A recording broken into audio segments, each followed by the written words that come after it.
Sean and Joe, another episode ready to go. They're gonna talk about the good and the trash and anything in between. Cherishing make-believe, get ready for Halloween. It's the horror show. I know you missed those guys. Tune in and find out what's on their list tonight. They butcher and dissect, take apart and mutilate. Listen to your two favorite brainiacs communicate. It's the horror show. Hello, everybody, and welcome to The Horror Show, the show that dissects, mutilates, dismembers, and butchers all of your favorite and not-so-favorite horror movies and other horror-related events. I'm Sean. I'm Joe. Hello, Joe. What's going on? Nothing, man. We just did The Last Boy Scout on Patreon. That was a fun episode. We did. We talked about football, and I gotta tell you, I'm getting a little fucking pissed. I set up a TV in the sunroom so I could see what's going on, and the fucking all I need is the Bears to score, like literally just fucking score anything. Opening drive, they go all the way down the field, and Andy Dalton throws an interception, which is like not only are they not scoring, but they're giving the defense points. So now I'm fucking fucked. And then I'm in DraftKings. And I'm trailing by 0.50, and the guy pretty much has the same team as me, except for one player. So I'm not going to win. I'm going to lose by like under one, and this season sucks. Good old Andy Dalton. Yeah. The pride of Texas. He was a horned frog. No, he was a TCU horn. He was a TCU horned frog. A horny frog? He was a horny frog, baby. Go Horned Toads. All right. Speaking of horny toads, there's no there's no fucking segue there. Black Roses. Roses. Highly requested. Oh boy, this has been requested so often. And you know, with our love of metal, I was less metal than I thought. Let me put it that way. So I am so glad that you said that. So first of all, the director is the guy who did Rock and Roll Nightmare. Yes. Which, that's on par with that, right? Yeah. But this came out. I'm honestly so glad you said that because I wanted to bring it up to you. This came out in 1988, right? Yeah. Off the top of my head, and I got to do like more digging, but off the top of my head. 1988 had Bathory, Bloodfire, Death released, Leprosy, Slayer released South of Heaven, King Diamond released Them. This is the fucking music that you're going to go with. This is the most vanilla metal I've ever heard in my life. Like, can you imagine putting on Bloodfire, Death for this fucking town? Their faces would melt. Like, you're upset about this? Are you kidding me? 1988, you had, should I do 88 or 87? Because of when it was filmed. Yeah, we could do 87. Let's do 87. I mean, 88 is fucking stacked. I mean, 87 is already also insane. So 87. Again, off the top of my head, no, yeah. Bathory had an album. Absolutely. Under the sign of the Black Mark. Death had Scream Bloody Gore. So, okay. So wait. Celtic Frost. Even if you went to 86 had Master of Puppets, Rain and Blood, and Peace Sells, Pleasure to Kill. Darkness Descends. Fucking break. 87 was Anthrax Among the Living, Bathory Under the Sign of the Black Mark, which I love that. Celtic Frost, you said. Def Leppard, Hysteria.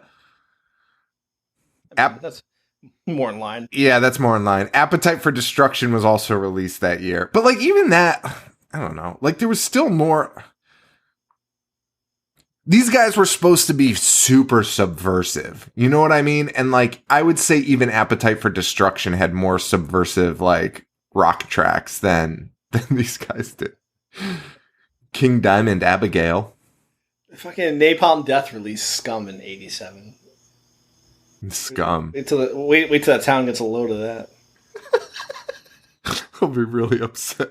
Well, I think that was like the funniest part about this movie was like I kept kind of like they were painting it as as like an evil band, and like you just don't buy it at all throughout it. Like there were moments where I was like kind of like clowning on the band in my notes, and then I was like, wait, no, but they actually are demons. Like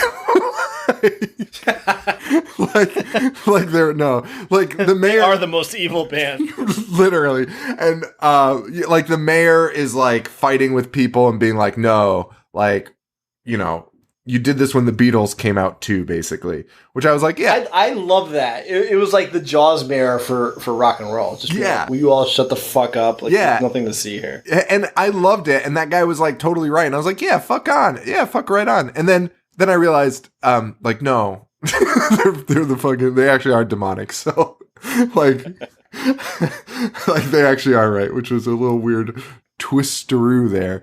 Yeah, directed by John Fasano. He also did Zombie Nightmare, which I don't think I've seen. I don't think I've seen that either, and I want to. And We definitely have to add it on there because that's the one with Adam West, Tia Carrera, and our boy John Michael Thor. Those three in a movie? How does that happen? Adam West. We should do that soon. Yeah, we definitely should. I mean, we've been planning our Halloween stuff. Maybe this makes its way in there. I'm down with it.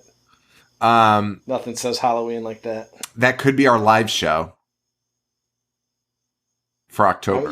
I'm all for it. I think that's a great live show for October. All right, that's what we'll do. Zombie Nightmare. Put it in the books. I'll forget about it in a week, and we'll end up doing like fucking Fart Face or something, some bullshit movie that we're like. Hey, remember when Damon Wayans was like did this obscure movie that only Joe and I care about? That's what we're gonna do. Enjoy. Why aren't ticket sales higher? I love it. I love it too, man. I wouldn't have it any other way. It's honestly my favorite thing.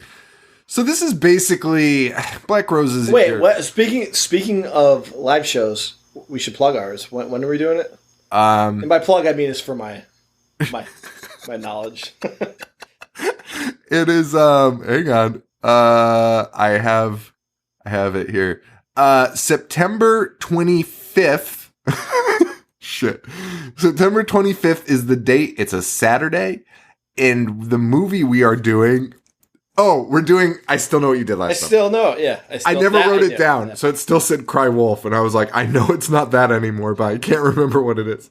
I still know what you did last summer. People are hyped about that. No, that. I knew that would be a seller, man. That would be a seller because people were so hyped for I Know What You Did Last Summer. So I think people are going to be excited. So that's just in a couple of weeks. So the 25th. Yep, 25th. Next week we're doing Jennifer's Body. Then I Still Know What You Did Last Summer, and then we'll probably. Hey, you know what? Oh, what? Sorry. Listen. I'm a little under. You're good. You're good. Football's been on all day, and I've been losing hundreds of dollars every fucking hour. So I apologize in advance, but I should probably plug this for Larry. Next weekend is Connecticut Horror Fest. I am going to swing by, and I know, and I'm bringing it up now because I know a couple of our listeners from the tri-state area have messaged me asking if we're going to be down there. So yeah, I might go. I might need to go to that too. Maybe I'll. I mean, I got it. Keith David's going to be there. Matthew Lillard. Sean, if you want to go, man, let's see if we can get some interviews because I have some questions for people. And by questions, I mean like, hey, Matthew, remember when you were in that Ghoulies movie? And it'll be like, get the fuck away from me. I'm trying to sign autographs. Remember when you were in Ghoulies 4? Yeah, let's dig up some like super obscure movies and infuriate them. Have we ever talked about, and I know we have a movie to discuss, but have we ever discussed, have we ever talked about how, fuck, why can't I think of his name right now? Oh my god, it's on the tip of my tongue. Phil Anselmo, our interaction with Phil Anselmo at Rock and Shock. Have we ever discussed that on the show? I don't know if we have. I feel like we might. Something. I feel like we might have buried that deep down. Remember, I remember our plan was the next time to get him to punch me, just for standing too close to him. I mean, abbreviated story. I don't want to really go into it, but abbreviated story was we really wanted to talk to Phil, even though he's a piece of shit. But we were like, we got to talk to him, right? Because like, why the fuck not? He's a lot of history there. Yeah. And we kind of like locked eyes with him, like from across. He had no one at his fucking table. 0 people. Absolutely 0 fucking people. It was him and his handler. And we like locked eyes with him from like across the hall. And I've never seen somebody like tell me with their eyes, like, if you come near me, I'm going to fucking kill you. Like, he was so fucking miserable. Oh, and we'd also talked to the handler. That's what happened. So no, you're right. He did make eye contact with us, and like he did a like pout face that he does. You know what I'm talking about? Like he sticks his lip out. Like, this is like fight or flight face. You know? And like Sean and I were both like, we should not go over there. And then like, of course, me being a fucking stupid idiot was like, well, let's just go be like, we want to ask him some questions. So we asked the handler, and she was the most pleasant person in the world. She's like, of course, let me ask him. And he like kicked his chair. He like stood up and kicked his chair, and he was like, I gotta go take a fucking piss. I don't have time for this shit. And she was like, they just want to ask a few questions. He's like, I gotta go take a fucking piss. All right. And we were like, and then he did, and we still like we didn't have anything else to do. So like at that point, me and Sean were both like, we're not going to talk to this fucking asshole. So we were just waiting around because I think we were going to talk to Skeet Ulrich. I think because we interviewed him after. So we were just like resting against the pole by him. And when he came back out, he like double taked and saw that we were still in the vicinity. And like, you could just see him animatedly talking to his handler, like pointing at us, being like, these fucking pieces of shit are still nearby. And again, he had no one at that fucking table. So it's not like, dude, I totally respect when people have a giant line and they're like, we can't talk. Usually you and I won't even approach them. Like, we'll try and talk to the handler if we can, but like, we're not going to like be dickheads and be like, can you please talk to us for 30 minutes while there's like a giant line of people? Right. But like, dude, you have no one there. You can't even be like, this is fucking bullshit. Like, what? It's so funny because, like, the guy from the Burbs, and I'm blanking on his name. But he's from the Burbs. He's from Children of the Corn. Yes. You know him. Yeah. He's in, Can't Buy Me Love. He had people, and we were like, hey, man, when you have a second, can we, like, ask you a few questions? And he was like, come here right now, and, like, talk to us for as long as we wanted. It was, like, gracious. Right? Yeah. And Phil had nobody. He was so annoyed at the thought that somebody might ask him something. It was Courtney Gaines, right? That's it. Yeah, Courtney Gaines. Yeah, he was like a super nice guy. Yeah, and Phil and someone had no one. He wasn't selling shit. Yeah. And I think that was after his big fan of white wine routine. Or was it? So I'm not going to make excuses for Phil, but I do genuinely believe that played a part in it because he just was embroiled in some controversy, which you can't really call it controversy because he was on video. Like, you can't talk his way out of that. But I'm pretty sure he was like, I'm going to be asked about this. Yeah. Oh, you know what? Actually, you're 100% right. Actually, I don't think I even put that together at the time. For sure, I would probably avoid talking to people. Also, if I was if I was on record of being a racist and was suddenly being asked and then claiming it was about white wine. That I was a big fan of white wine. Fucking asshole. Stupidest thing I ever heard. Fucking moron. Also, I'm glad we didn't talk to him. What a fucking piece of shit. Yeah. I just wanted to ask him Seth Putnam questions, which would have also pissed him off. Dude, he would have been, oh my god, he would have been so fucking mad. I feel like, hey, why were you on that fucking piece of shit Seth's Anal Cunt album? And why was he on the Great Southern Trendkill? And he'd fucking lose his mind. Were you the one sucking his dick in that picture when he was tying off? You know that was Seth's wife? Is it really? It was, yeah. Oh my god, well. Fucking nightmare family. Buddy. All right. Speaking of rock and rollers. Yeah, see, that's the type of shit that should have been in Black Roses. Fucking demons getting blown on stage, shooting up heroin. Damien tying off on stage with one of the women blowing him. That would be amazing. But This movie is a little weird. This movie's a lot weird. Indeed. There's some moments that you go, huh?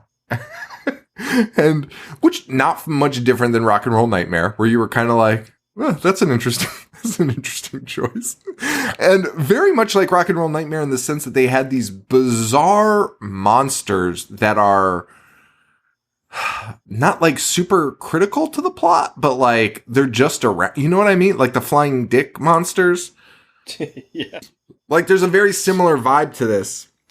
Where like a giant arachnid monster like pops out of a speaker, but like that's the end of that. Like that that just happens once, and you're just like, all right, I guess just do whatever the fuck you want, man. I mean, I'm cool with it. So he directed this. He directed Rock and Roll Nightmare. He directed Zombie Nightmare. This one was the biggest budget. Rock and Roll Nightmare was shot for $52,000. He claims he made $400,000 on it. I don't think that's true. No fucking way. He made $400,000 on Rock and Roll Nightmare. And then they gave him $400,000 to make this. But due to the promotion and other things, the film's budget was almost $1 million on this movie. Really? Yeah, which is insane. maybe they it all went to Vincent Pastor's salary. Why is that guy a big deal? Oh wait, Vincent Pastor. Wait, never mind. Wait, no, I take that back. I just kept seeing. That's not who I was talking about. What I was talking about was this fucking guy. Where's his name? Carmen Appice. Oh, dude, he's one of the greatest rock drummers of all time. Oh, really? Yeah. Oh, okay. Him and his brother, man. Oh, that's cool. They've been I mean, Carmen was in Vanilla Fudge, which nobody knows who Vanilla Fudge is, but they were sweet. And he was in Cactus and Jeff Beck Bogert and a piece. Like he's a legend. His brother was in Black Sabbath. Oh, cool. Took Bill Ward's spot. Yeah, that's awesome. So, because I kept seeing that a lot, where people were like, Carmen Appice is in it, and I'm like, oh. I don't know what that means, but like, yeah, no, he's one of the greatest rock drummers ever. Okay, all right, that's what I thought you were saying, dude. But back to what you were saying, yeah, Vincent Pastore playing Big Pussy before Big Pussy was a character is the greatest thing I've ever seen. Dude, he called the first time he's introduced. He calls a kid a stunad. I was like, you gotta be kidding me. This is great. He drops stunad fungul in a 3-minute scene. He's like, yeah, you fucking fungul. Yeah, you fucking stunad, get the fuck out of here. Just saying homophobic jokes and being like, get the fuck out of here, kid. I can't tell you how like at home it makes me feel. Not the homophobic part, obviously. The hearing the stunad, because that was all you fucking heard growing up in my household. And like at my grandfather's like, yeah, this guy's a fucking stunad. Just talking about me and my brothers who were like 6 and 7. Just fucking children, which really these kids are also in this. They're all high schoolers. You fucking stunad. For no, like he hadn't done anything. He's literally walking out of his bedroom. Fucking big. Dude, Sean, if you've been around Italians, I don't know if they do it anymore because I feel like that word's dying off. But like in the early 90s, it would literally just be like you stumble out of bed and be like, oh, this fucking stunad waking up. Like, what do you know? Kidding me? This is what I'm supposed to do. Just like exactly what happens here. The kid is literally going to school, and Big Pussy's just standing in his doorway, being like, "Yeah, fucking stunad's up. Hey, what are you doing?" Giving him grief before he's even fucking gotten out of his room. Yeah, that most realistic scene in any movie I've ever seen. Oh my god! Yeah, you got Julie Adams in here too, who was she was in The Creature from the Black Lagoon. Yes. So that's really it. Those are our stars. We got Lou Ferrigno's wife. She's the mayor's daughter. No. Yeah. Yeah. Yes, she is. So that she's the older one. What? She's the older one. Yeah, but she's still that daughter. She's still the daughter of the mayor. I know, it was very confusing, Joe, because they gave a character Oh wait! When the teacher goes to the house, Yes. wait, the teacher goes to the house and confronts her. That's Lou Ferrigno's wife. But Yes. You're right, because I remember upstairs the dad's like, "Hey, is someone down there?" And it's like they've just been screaming at each other at the top of their lungs. of course, somebody's down there. And she's like, "No, Dad." They had And also, she's like 40. Like, They had a blowout fight. And the dad's like, "Oh, somebody here?" Yeah, no, that's her. Yeah, she's the mayor's daughter. It was, the writing's not great, but it. What did you think about the movie? Let's start there. okay, it's fun. It's fun in a campy sense. Mm-hmm. You know, if you're looking for horror, I mean, look elsewhere. And like I said about the music, that kind of threw me off. Like, Yeah. being a metal fan, being like, why is this band? But you've already made that point. Like, they are literal demons, so whatever. It's fun in like a Rock and Roll Nightmare kind of way, which I love. I like Rock and Roll Nightmare better. I think if you're a fan of like cheesy 80s, and if you're a fan of like hard rock, check it out. I think you'd have fun with it. I mean, I don't think this movie is meant to be seriously critiqued. No.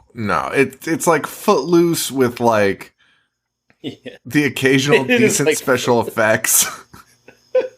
But there's no sweet, let's hear it for the boy dance montage. No, there's not. Awesome. I mean, they should have thrown it in there. I guess my critique would be like, there's just way too many characters.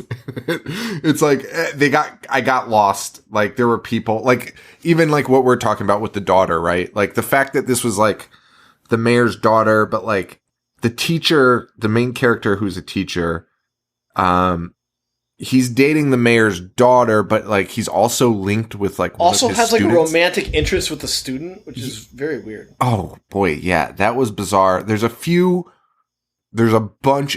So all these people are high schoolers, which also, fun fact, the main teenager, who's played by Frank Dietz, his name is Johnny, the Johnny character. Yeah. He was 28 at the fucking time. It wasn't. Yeah. Old fucking Tobey Maguire routine. And it's just boy, there's just a bunch of scenes where these kids are like way too kind of weird, kind of fucking weird to do. And well, I guess we'll get to that scene a little bit later, but whatever. Yeah, so I think it's I don't know. I guess it's pretty good. Like, I don't know. Again, like you said, It's good for what it is. Yeah, like, you're gonna, if you like movies that are campy, you're gonna have fun with it. I guess my problem with some of these movies is like, you might as well have just turned this into like a PG-13 movie, because it wasn't worth. I'm sure it's rated R because there's nudity in it, but like, it was so Not till the very fucking end. yeah. Why is there not nudity in this entire thing? I was expecting nudity throughout. I really thought that this was going to be like a nude fest, and it's not at all. It's actually kind of weird.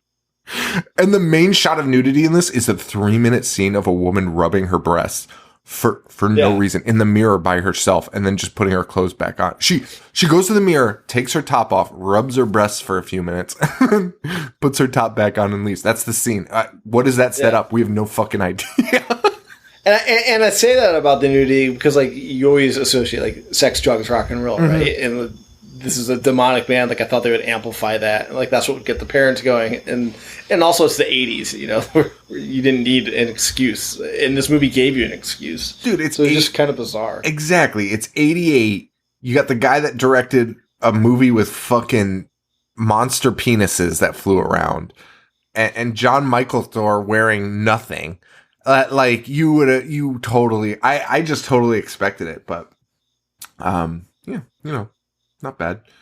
All right. All right. So, movie kicks off to an incredibly jarring scene of these monsters just rocking the fuck out. And honestly, good prosthetics. Like, the way that their mouths move, I was pretty impressed. It was fucking nuts. And a little bit of a Rawhead Rex vibe there. Those costumes don't really come back, though, unfortunately. which is weird. But I read that like a lot of the special effects, it was like, I don't know. I don't want to say it was like a troubled shoot, but it sounds like they had to film this in 6 weeks, and they had some a tough time filming some of this stuff. Like that first scene took 3 weeks to do. To make 3 weeks? Yeah. So just to make the prosthetics and stuff? Or? Yeah, for the prosthetics, which is like sounds like I don't know. Sounds like a long time.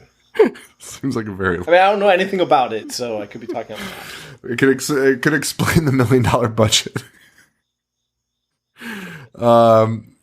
Yeah, it was fucking weird.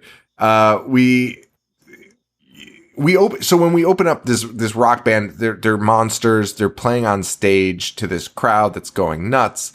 Outside is a guy who's like watching it. He gets arrested, and they're like, there's a court order to end the show.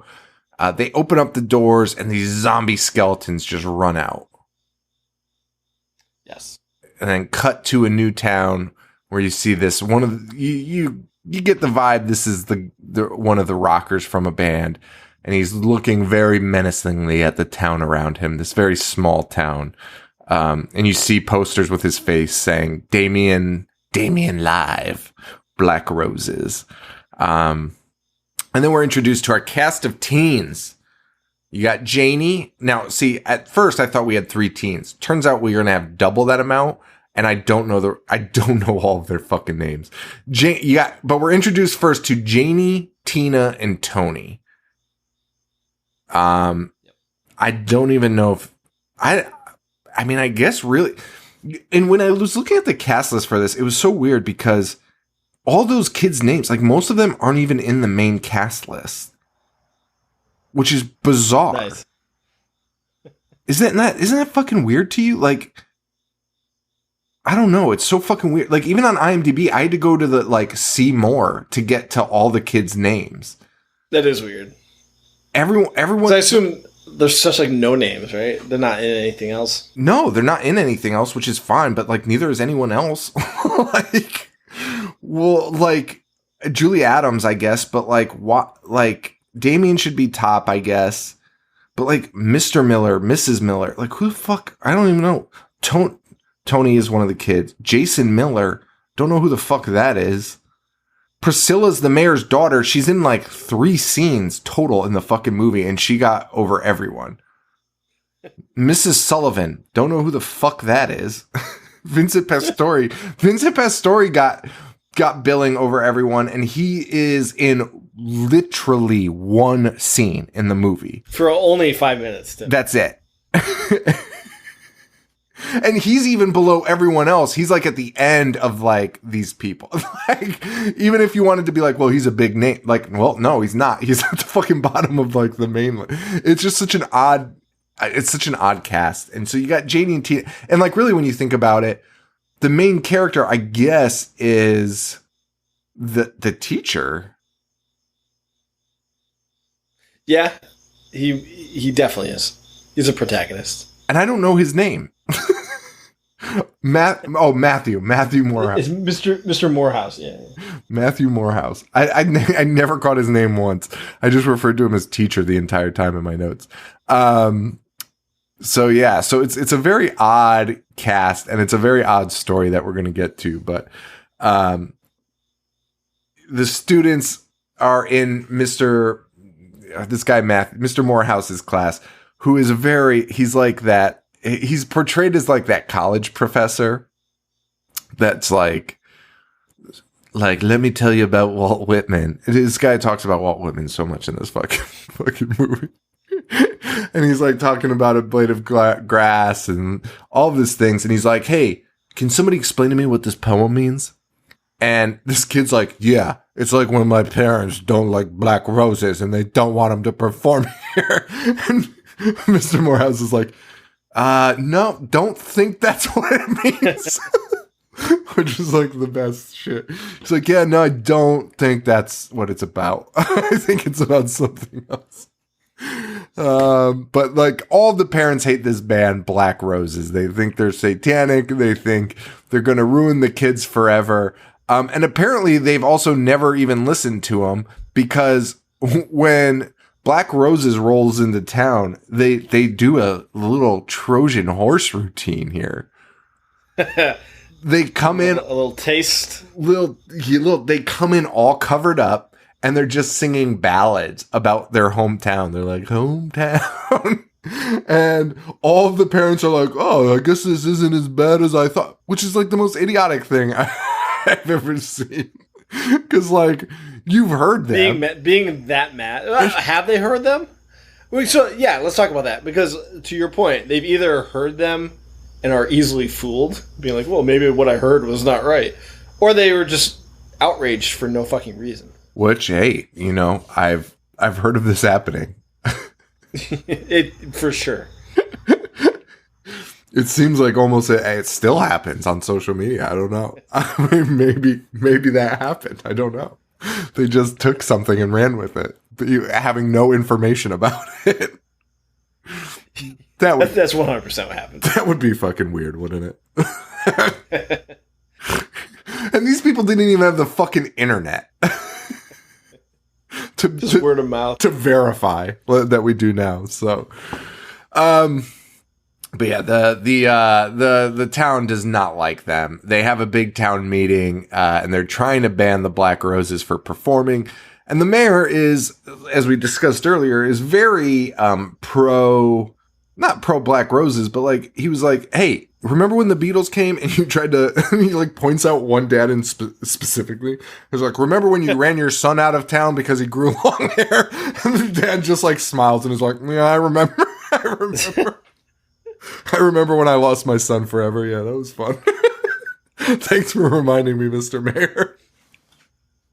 And the mayor is basically like, just chill the fuck out. And like, hey man, like they're coming to our small town. Like this is a win for us. And the parents are not thrilled. Then we but they concede once. They pretty much concede once they all sit in on that thing. And correct. They only listen to like one song, and the mayor's like, "Well, it's fucking like 5 o'clock at night." And the mayor's like, "I don't know about you guys, but I got work tomorrow." Literally, all the old people are there. Like, yeah, you're right. Time to go, dude. They all leave at once. Like, like if you were that much against them, you'd be like, "I'm gonna wait for them to slip." Exactly. Yeah, it's a very silly scene. We meet another kid, Johnny, who I'm not trying to do any libel here on the horror show. You know, I never do that. But this guy's on cocaine the entire fucking movie. I've never seen somebody run around so much on a screen. Dude, he's fucking jittery. He's jumping on shit. Like, he's taking a walk with this girl, one of the girls. And he's running all around. He's jumping off of shit. Like, it was honestly like, it gave me anxiety. Like, I was like, what is wrong with this fucking guy? It has nothing to do with the story. He's just acting like a lunatic. And he's also making jokes about her being molested by her dad, her stepdad. Yeah. He's like, hey, I heard you got diddled by your stepdad. And she's like, ah, jeez, come on. You're like, oh my God. The fuck? And then he's like, I fucking hate this town. Dude, he's wound up. This guy is wound up tighter than a spring. And then he's like, I'm going to paint the town red. And literally goes and steals red paint. Red paint. Just paint the town red. And then, unfortunately, or fortunately, however way you want to look at it, Mr. Morehouse shows up and they're like, scram! Sean, he doesn't even see them. He's fucking so far away, and they're like, "Oh shit!" All they do is have a can of paint. They haven't done anything yet. Like, there's no need to run away. You could. It's so bizarre. And also, imagine if somebody saw you carrying around a can of red paint and was like, "Wait a minute, are you gonna paint the town literally? Are you literally gonna paint the town red?" You would never assume somebody was going to fucking do that. That's the most idiotic thing I've ever heard in my life. And the best part is, again, Mr. Morrison did not see them, but they left a paint can there, which for some reason lit on fire because the singer was also watching him, which makes no sense. But he left behind like identification, so the teacher like knew that he left the paint can there. Yeah, and his identification was an engraved fucking knife. Switchblade, yeah. That scene was super fucking weird because, yeah, the kids scram and then the teacher comes up and is like, hey, what's this paint doing here? Then looks up, sees a shadowy figure, which is terrifying in a small town. And then is just like, huh, and walks away. And then the paint catches on fire. So fucking ridiculous. But anyway, Black Rose is ready to perform, which I was like, oh, wow, this is, we're kicking this off early. Turns out they'll end up performing 18 fucking times. This is like the fucking vaccines. Like, you got to get, it takes 4 doses of the Black Roses for you to become a fucking demon.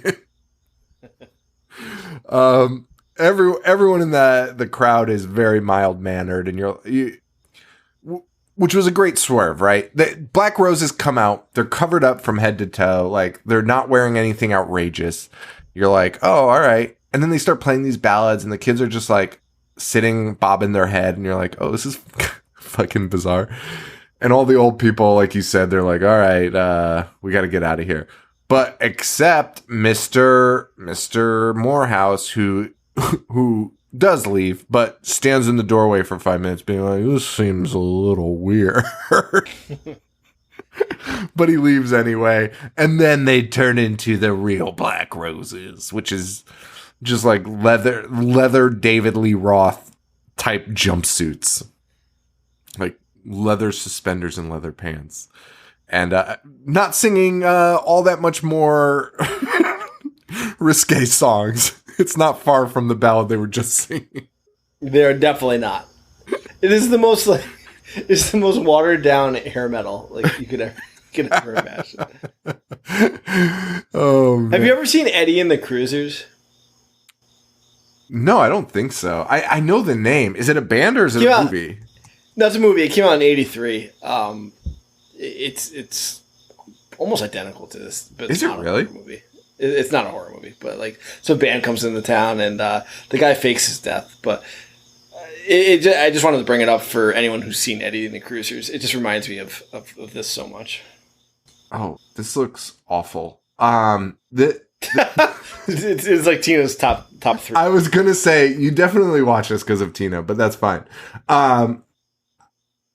What a weird movie. And dude, there's a sequel. Have you seen the sequel? There is a sequel. I have not seen it. Eddie and the Cruisers 2, Eddie Lives. Which we already know by the end of the last scene. So it's not even like a Jason thing where you're like, oh my God, he's back. It's like, yeah, we know he lives. Yeah, Eddie's very much alive. Oh man. Dude, speaking of Friday the 13th, not to get off track, which we always do, but so James, my son, yeah, like he doesn't watch horror movies, but he's like very interested in the culture, if you will. And he's like he knows these characters, but he doesn't know a lot about them. And so he sees them. So he's familiar with the idea of Jason and the mask and like who he is and what he does. But he'll always ask me like, oh, is that a bad movie? He always asks like if the movie's bad, like in a fun, bad way. He'll be like, isn't that movie so bad? And like, cause he knows that's what we do now. So he's like, he likes to harp on that. And I was like, so he was talking about the first Friday the 13th and he was like, is it bad? I was like, no, I was like, it's not bad. I was like, I don't really particularly love it. Like I like the other one. Like I like 2 and 3 more. And then I was like, oh fuck, this kid doesn't even realize what 1 is about.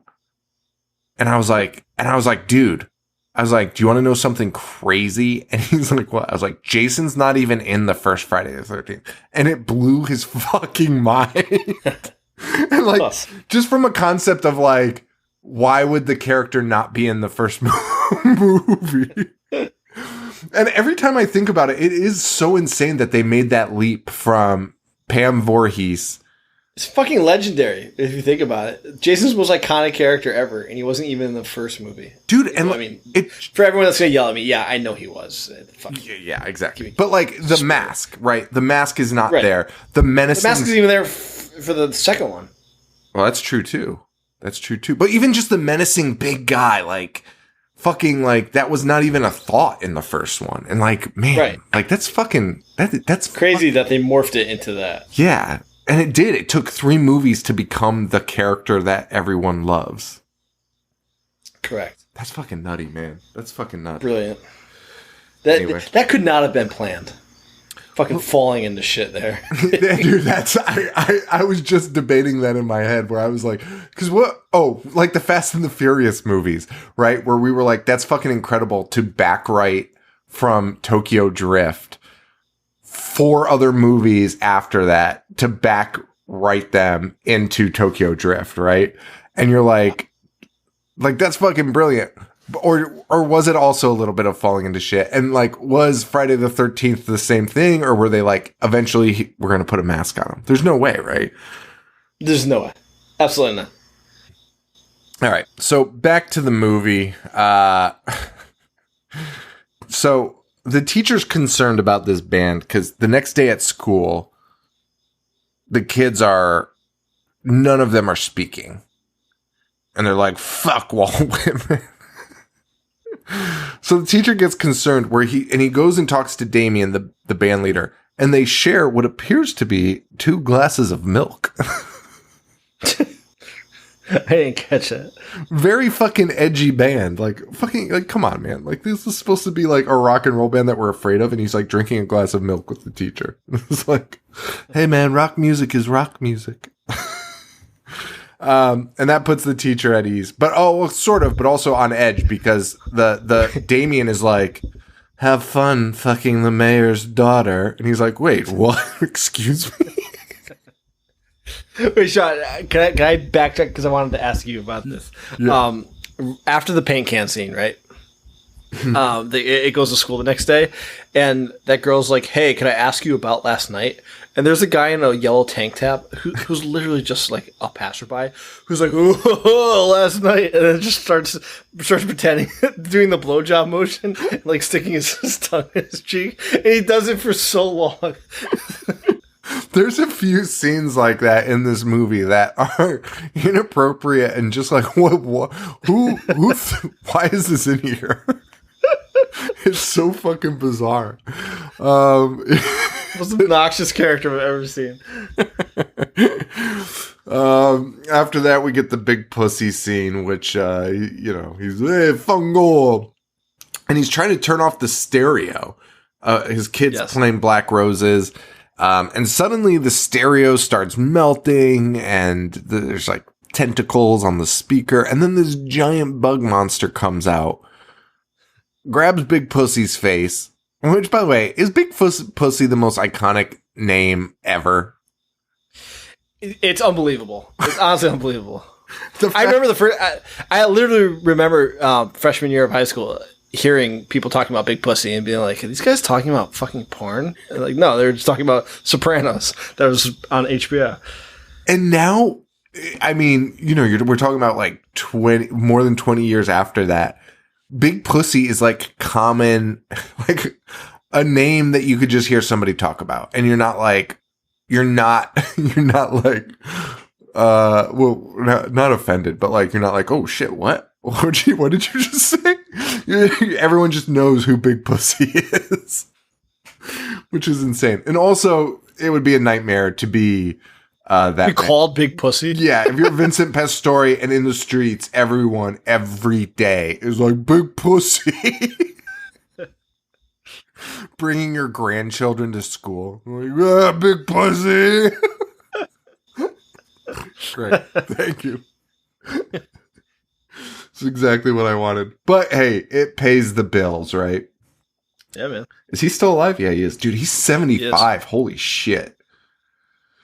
I mean, he looked 75 in this.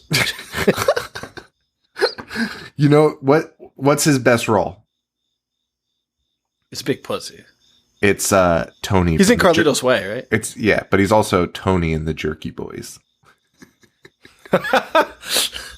The Jerky Boys movie?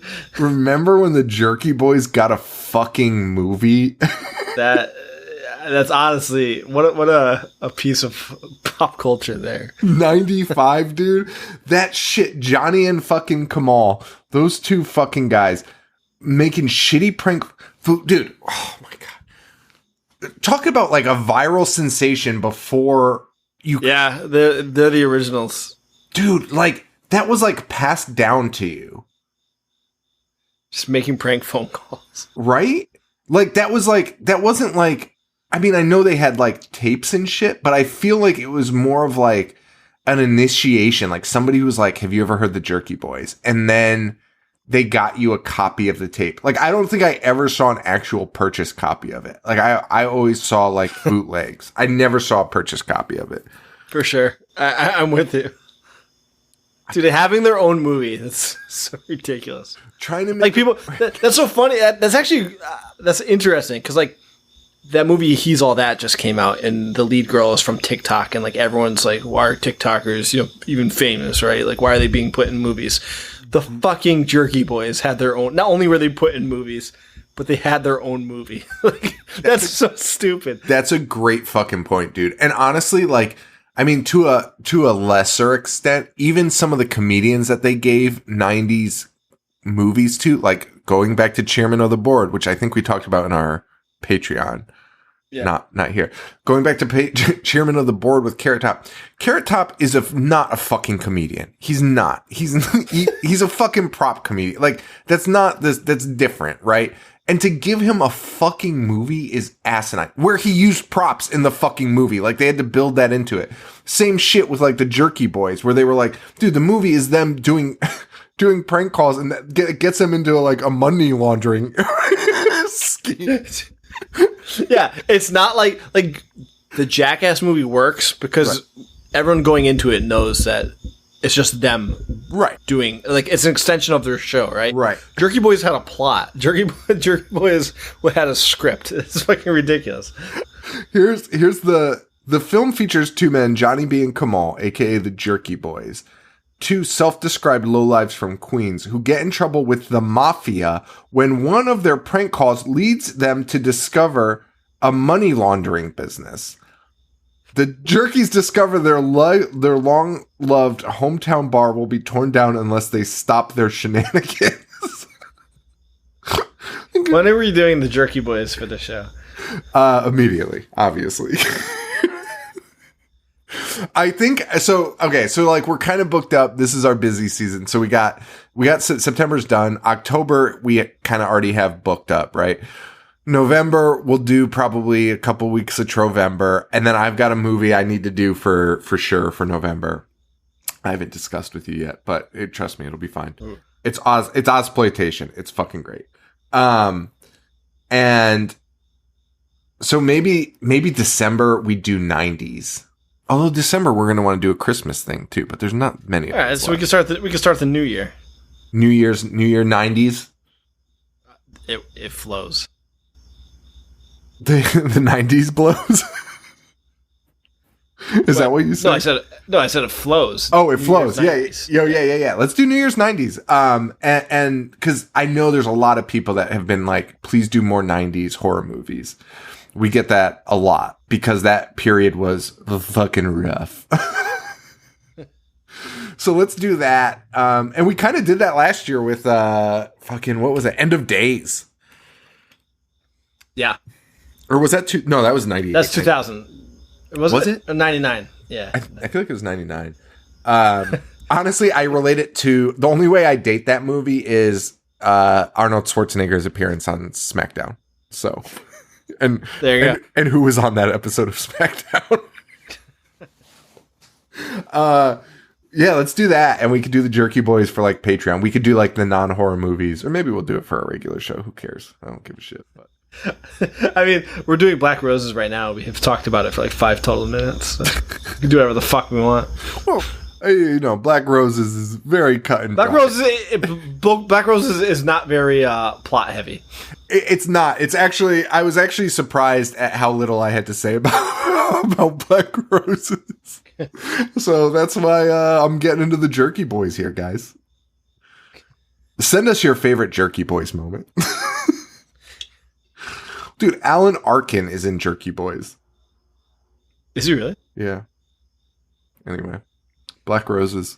So, I mean, again, to those that are listening, like you just said, Black Roses is pretty cut and dry. It's quite literally just a band playing and then people turning into demons. And it cuts back and forth from like that to the classroom. So if you think we're being all over the place here, we don't really have that much of a choice. Honestly, this episode, I was actually a little bit worried. I looked at the clock a little bit earlier and it was like 20 minutes. And I was like, we were kind of like through the beginning. And I was like, this is a problem. Like this is a problem. Like, because really, like you're saying, like nothing, like not that nothing happens, but you have this same plot device of the band turning kids into zombies, I guess.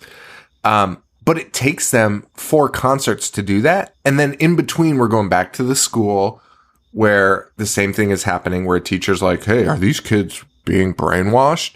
And then back to the concert where they get another dose of the Black Roses. And then like, it's just like, it's a very slow buildup that you see coming from the very beginning. Right.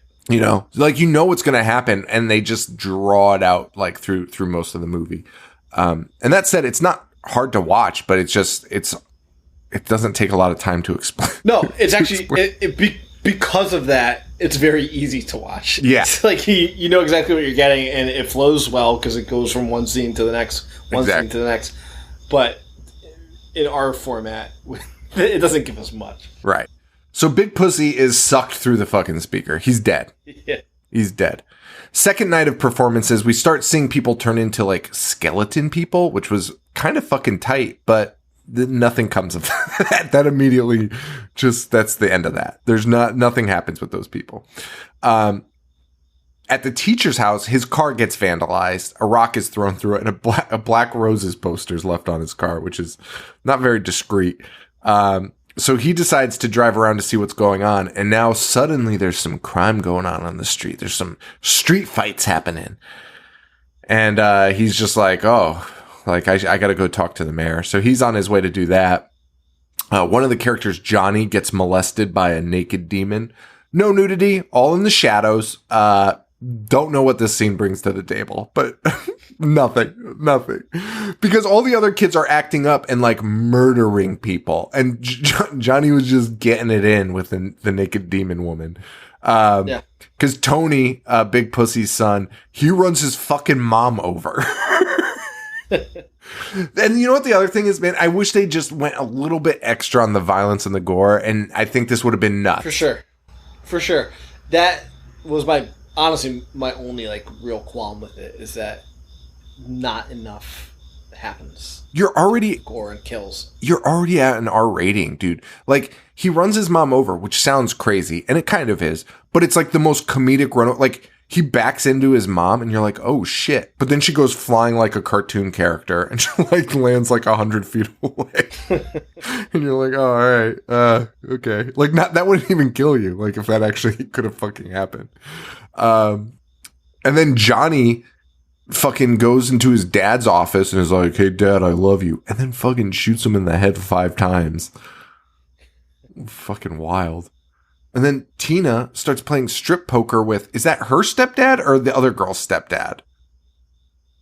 Great question, but whoever it was the most awkward scene ever.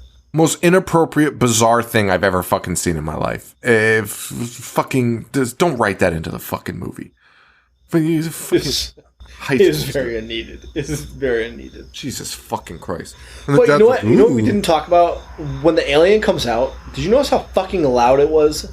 Dude, it was so fucking loud. I've never heard anything make more noise in my entire life.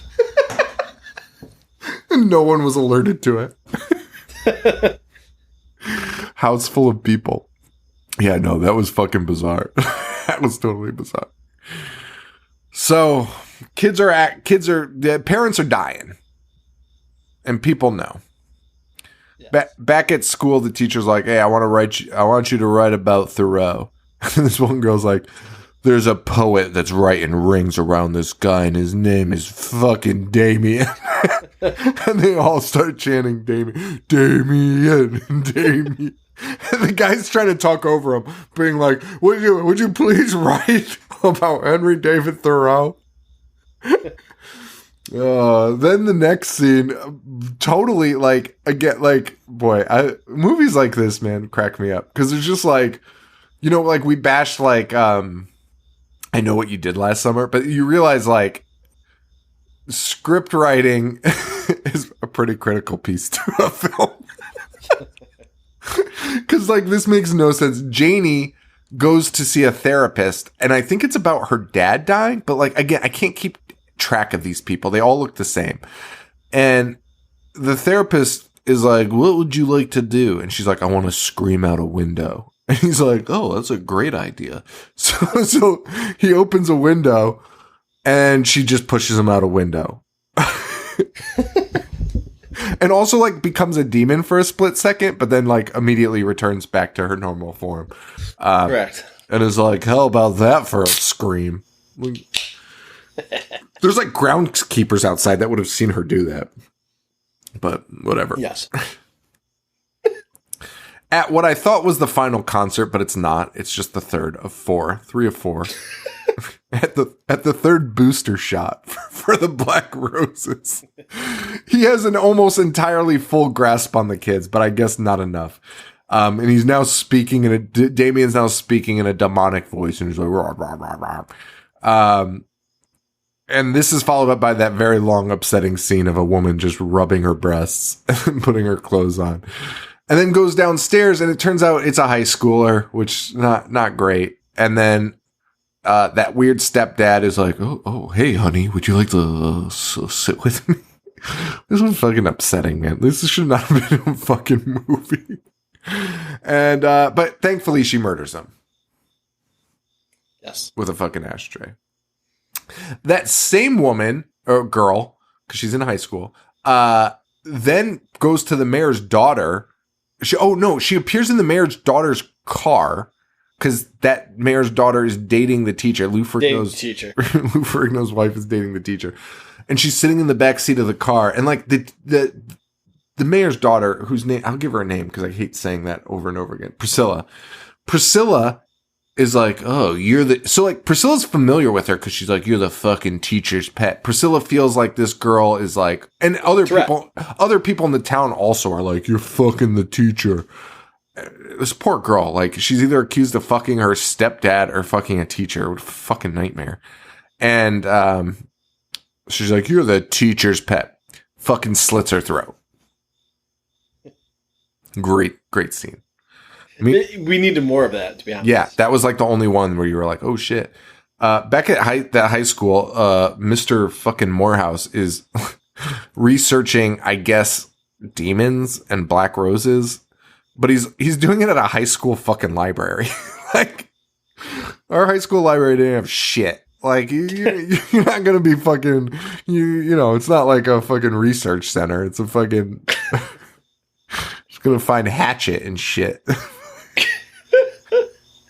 Fucking ridiculous. That's a great point. Fucking doing research at their school library. Books were donated to. Where they're like, please, we need more books. Constantly having like fundraisers, donations. But I think he somehow pieces together. Well, I guess he doesn't piece anything together because his big plan is like, let's just burn them all alive. Which also fails at that, but we'll get to that in a minute. So he goes around trying to find anyone to fucking tell about it. And he ends up meeting up with Julie, the girl, the student, who ends up trying to like fuck him and like kissing him and disrobes, and she's naked. And have you ever seen a guy do a worse job of fighting off kisses in a BJ? Like you making out with her and being like, oh God, you should really stop this. And she like gets on her knees and he's like, oh boy, well, I mean, this is probably a bad idea. Dude, like, come the fuck on. You fucking kidding me? He finally eventually slaps her, which pulls the demon out of her. And she's one of the ugliest, weirdest looking demons I've ever seen. Yes, she is. It was not like the demons we saw at the beginning. The best way I could describe them was they kind of looked like gigantic evil versions of those little worms from The Little Mermaid that like Ursula made, but with claws and fangs, and like they're just not very like threatening. And also he fucking beats the shit out of her and kills her. R.I.P. little girl. Dude, this teacher. We're gonna get to it, obviously, but I just want to say this before I forget. The teacher's weapon of choice during the finale is so fucking good. Oh, all right, wait. Okay, yes. Yeah, I know what you're talking about now. Okay, yeah, it is. A regular Serena Williams. So we get one more night of concerts because they haven't fucking turned these kids into demons all the way.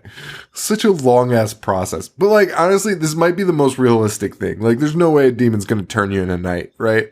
Like, the devil's gonna need a few nights to fucking turn you. But the kids are full blown, brain dead. Like, they're not zombies. Like, they don't have makeup on, but they're totally like brainwashed, I guess. Right. And then the teacher walks in with a can of gasoline and some flares. But he's crawling around on the ground. The crowd is not that big. Like, anyone would see this bozo crawling on all fours like an idiot. And then he starts throwing gasoline everywhere, and it still takes the lead singer a minute. Like, dude, you would be like, what the fuck is that smell? Immediately. Tiny ass fucking auditorium. And the lead singer does realize it, though, and he's like, get him! Get that man! And Johnny and Tony grab him, the two kids. They pull him on stage. Damien removes his wig, which, you know that something demonic is happening here. But when Damien pulls off his wig, the teacher's like, holy fucking shit. That's the big thing for him. He's like, Jesus fucking Christ. You lied about your hair? Oh my god. And then Damien starts... The entire audience turning into like skeletons. Right. He's like, holy shit. But he also starts turning into what I thought was the monster from the first scene, but turns into a totally... I mean, not totally different, but similar, but very different monster from the beginning of the movie. He looks more like what is that monster called in Star Wars? The Ragnar? Ragnar? Rancor. I'm going to look that up because I feel like it probably... Yeah, it looks exactly like the fucking Rancor. Like, identical. They probably should have been fucking stewed. They found the old prop in the garbage. Holy shit, George Lucas. Digging through Hollywood's dumpsters. George Lucas threw this piece of shit out. Actually, I'm looking at a scene of it from Return of the Jedi. It's 1,000 times better and made fucking a decade prior. Oh no, 83. So only 5 years prior. But he turns into this fucking giant Rancor. And now, the weapon of choice, are you talking about the fucking... what weapon are you talking about? I was talking about the tennis racket. Beating a demon with a tennis racket. Wait, was it a tennis racket or was it I thought it was like a bass drum, but like not from a marching band bass drum, like a mallet. That's what they call it. Well, I think I'm thinking. So he definitely uses a tennis racket. He most definitely hits somebody. It might have been a scene before this. I don't think it was in the finale, but he is just repeatedly hitting it on the head with a tennis racket.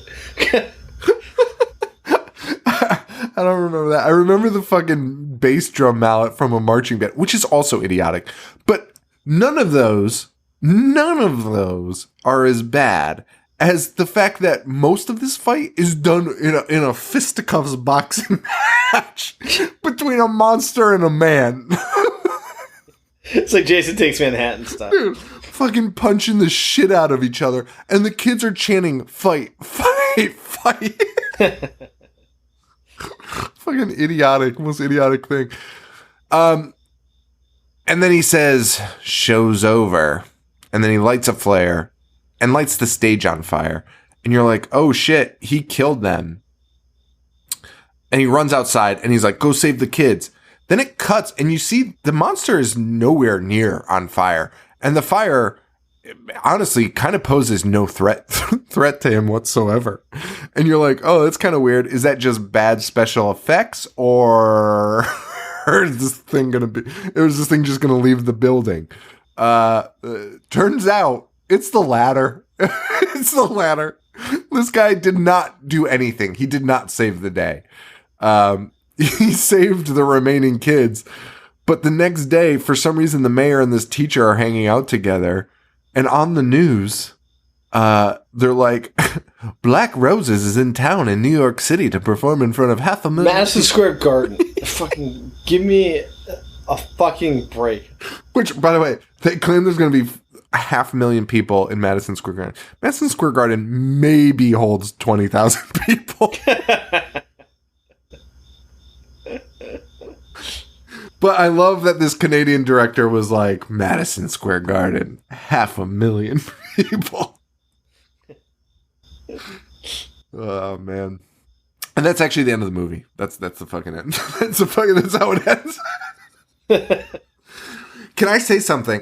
I think, yeah, I know. I'm going to say it anyway. I think that you could remake this movie, and I think it could be fucking killer. I agree. We should crowdsource that and get it done. I agree. I think that this movie has a shitload of potential. I love the fucking idea, and I think it could be done really fucking well. And I'm surprised, actually, that no one has attempted to, like, redo it. Yeah, out of all the movies, I mean, let's be real. People remake movies that are gonna be cash grabs because people recognize the name. So like everyone's always complaining like, why are you remaking Texas Chainsaw Massacre? Because people know Texas Chainsaw Massacre. Right. You announced the remake to Black Roses. People are like, what the fuck? You know that movie Big Pussy's in for 5 minutes?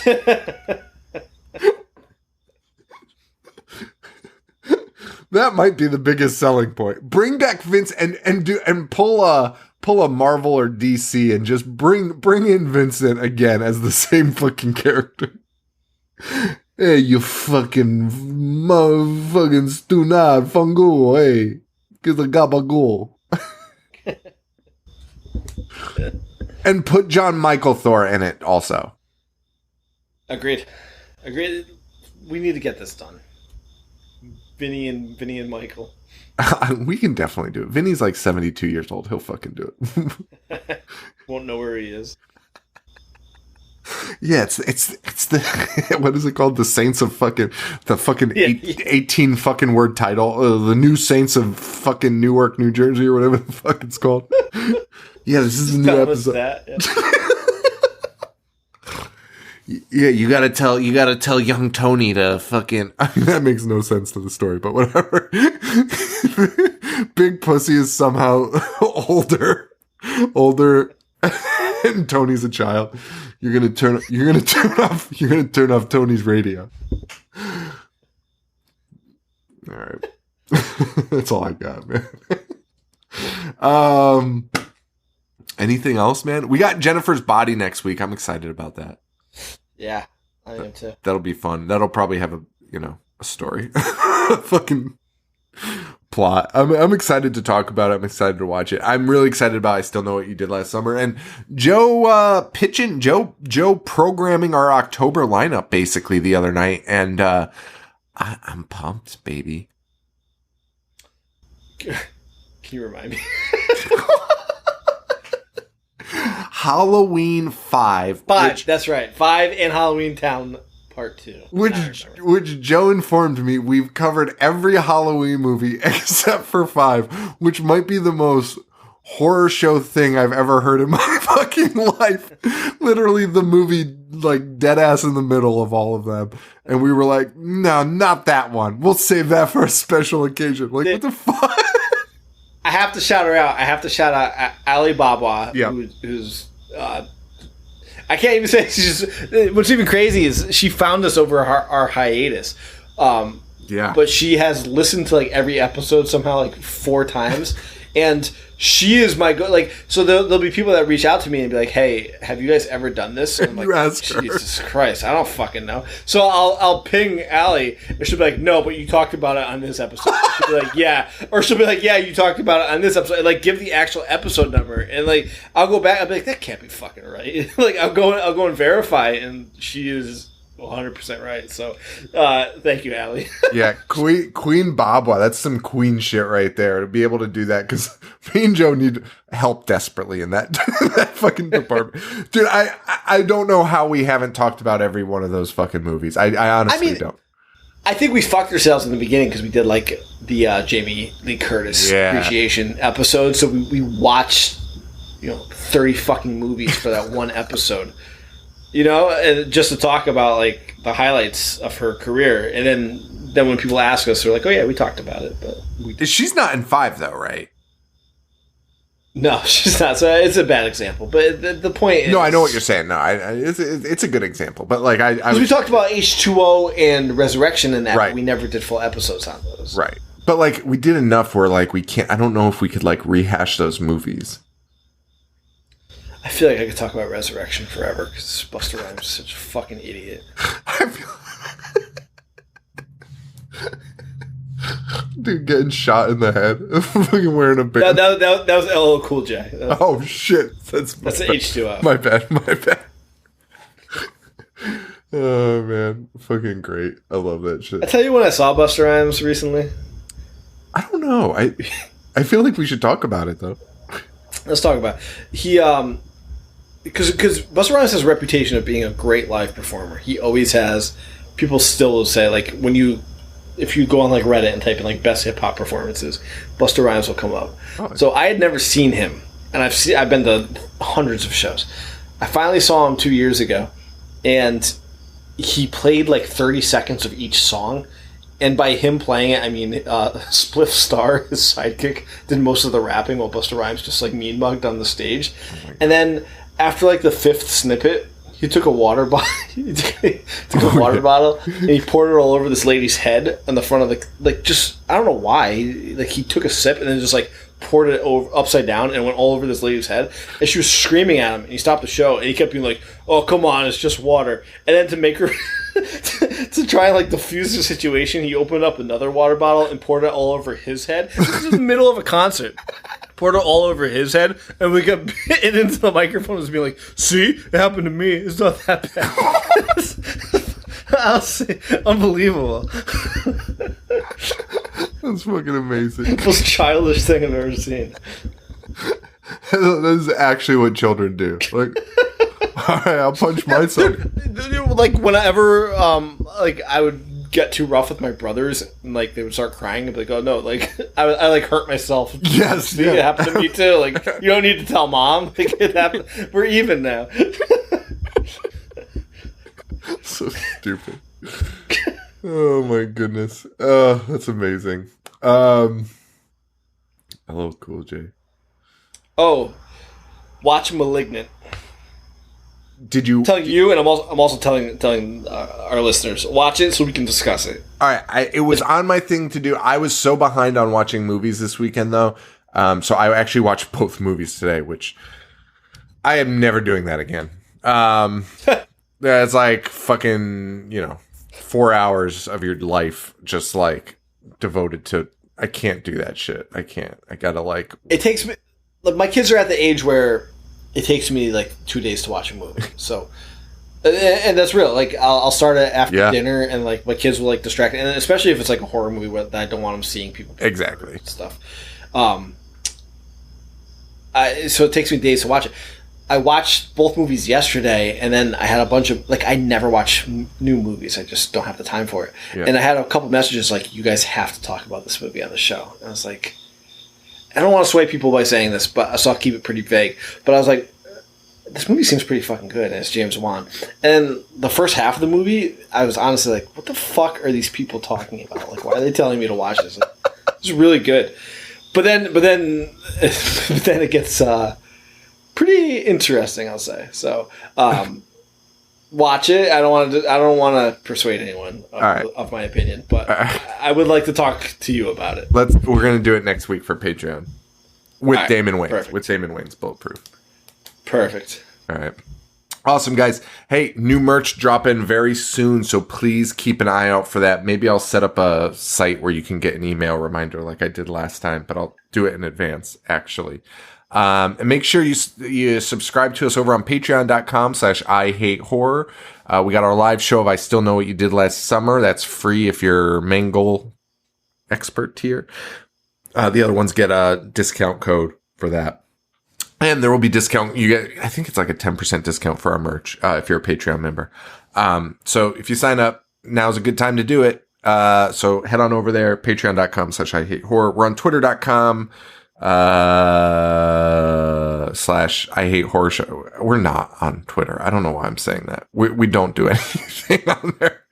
Facebook.com/IHateHorror, IHateHorror.com, and Instagram @IHateHorror. Reagan, our manager, is just doing a wonderful job over there. She met a bunch of you over at Frightmare Fest. So shout out to all of you guys for finding her. And that was really handing out for free, just trying to get spread the gospel to the people that absolutely fucking hate us. Joe, where can they find you? Instagram, Boognish1985. That's perfect. What a guy. All right. Well, that's it, guys. Thank you so much. Thanks to Joe for doing the show with me, as always. And that's it. So Jennifer's Body next week. I think it's streaming. You can definitely find that one. More than Jennifer and more than this movie. So this is on for those who care. After our great in-depth review of it, it's on Shudder. Shudder. Oh yeah, that's right. I did know that. All right, awesome. So watch it on Shudder, and that's it, guys. So for Joe, this is Sean. Stay weird. Thank you. Adios. I dissect movies all fucking day. I wanna play. I'm gonna watch what I'm not supposed to watch. Dismember. A fucking zombie getting sliced and diced.